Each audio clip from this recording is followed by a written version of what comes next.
from Tyre Review, and we're here at the Performance Driving Australia track day at Baskerville in southern Tasmania, and I've got Jacob here. Jacob, how's it going? Tell us about yourself. Basically, I'm a carpet layer.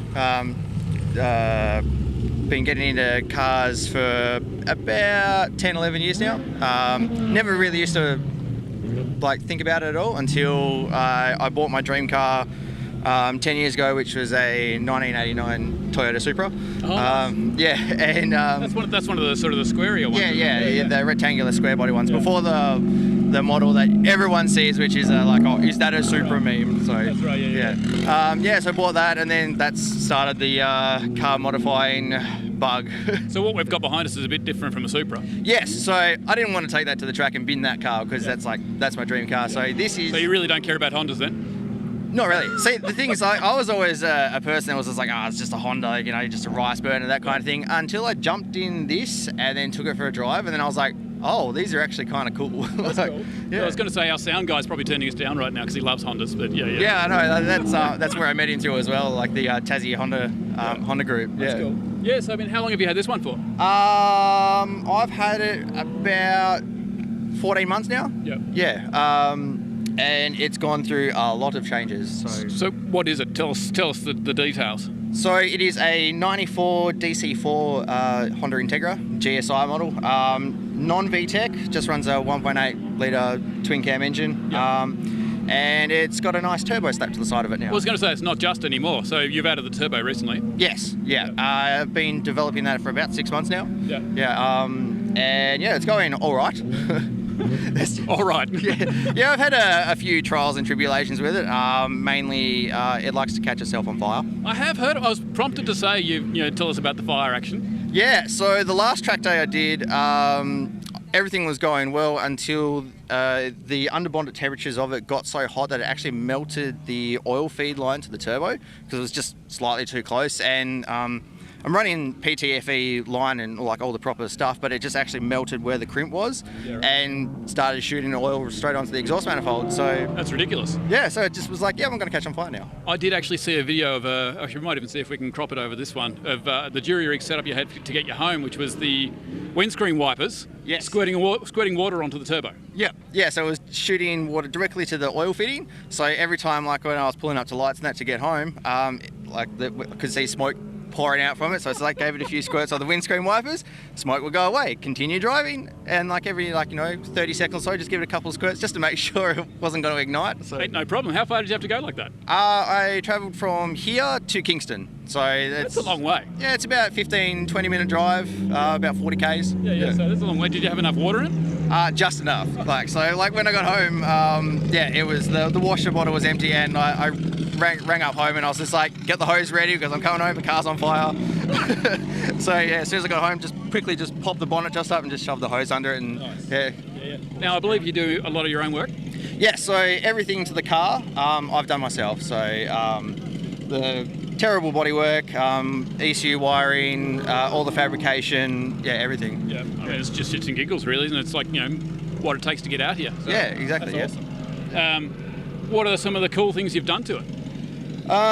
Pretty much everything actually. So it started off with just wheels, tyres and suspension. Yeah, we probably should check in what tyres have you run on it so far. So the original ones were Bridgestone RE003s. They were going really well till I added the turbo on, and then the car's now making too much power and it was just frying tyres in every corner.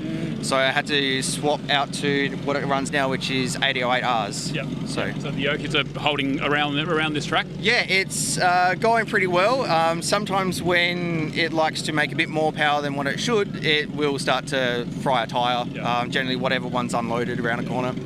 Any idea how much power you're running to the tyre at the moment? It's estimated about 150 kilowatts at the moment. That's on 9 pound of boost. When it's up around 16, it'd probably be north of 200. That's enough, yeah, for sure. Yeah. I mean, how much does this thing weigh? It is just under 1,100 kilos. Yeah, right. That's pretty impressive. 200 plus kilowatts. That'll keep you awake. Yeah. It's quick off the mark. It does boogie. So yeah, I reckon. I mean, and does this qualify as a sleeper because it sort of looks like someone who's put it together in their backyard, but it's actually got a serious amount of power. So do you find people sort of having a go? I think people more take a joke of it because it's ricey because I've got a big wing, got over fenders now. I've put the bonnet vent on it, so it kind of is just part of the fun. Yeah, part of the fun. Yeah, I think it's not. I don't know if you would class it as a sleeper anymore. It's kind of It's more like the opposite of a sleeper. Yeah, sort of. Yeah. Well, you want to pop the bonnet and let us have a look under there. So you've got the fancy red top. The red tops only come in certain motors, don't they? Yeah, so the VTEC engines all come with red tops. Some do have black. This one was originally black, but Come right over here. I decided to paint it red because the paint on it originally was flaking off. So Red's faster as well. Yeah, red's faster. Yeah, that's where all the power comes from. Yeah. So you got would you call this a cold or a hot air intake? It's probably a hybrid of both. With the underbonnet temperatures, it does sort of suck in a bit of hot air now.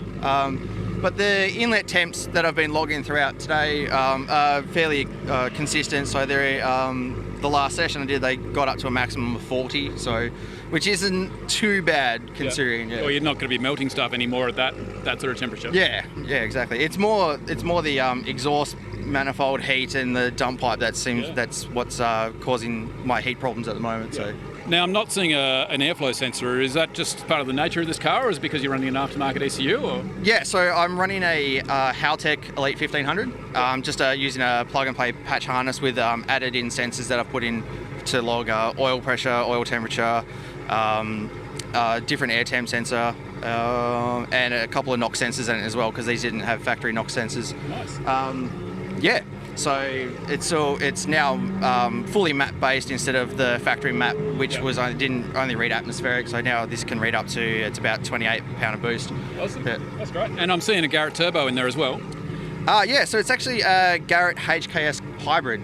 so it is a. Why not just stop at having a Garrett or an HKS? You've got to have both. Yeah, it's both. So Garrett core, but HKS actually made it. They generally were found on RB25, so it's a 2540 RS. So one that HKS made, just for like RB20s, RB25s, and because there was a T3 flange, I was like, cool, slapped on here. It was only $150, and it's full ball bearing turbo, so can't go wrong. That's awesome. And front mount as well. Yep, it's just I just got a front mount kit off eBay and adapted it all to suit. As everyone knows with eBay stuff, they don't bolt up, so I had to fabricate piping and that to suit the application, because it's originally for I think it's like a EG Civic, I believe, so not Integra. Much cutting involved in terms of actually getting it into the car? Just a 3-inch hole in the liner and removing one of the tow hooks, and then the rest of it was pretty much a bolt-on affair, other than one of the intercooler loops was just not suitable, so I had to cut and shut that to make it smaller. That's awesome. Any other thoughts? What's next? Definitely turning up the power. That's more power. Yeah, more power. So I have a goal of around about 330 to 350 horsepower at the wheels, and being as responsive as possible. But that's about the limitations of the stock engine before the rods start to fly out of it. That's pretty ridiculous that a stock engine can take that much horsepower or kilowatts or whatever we want to call it.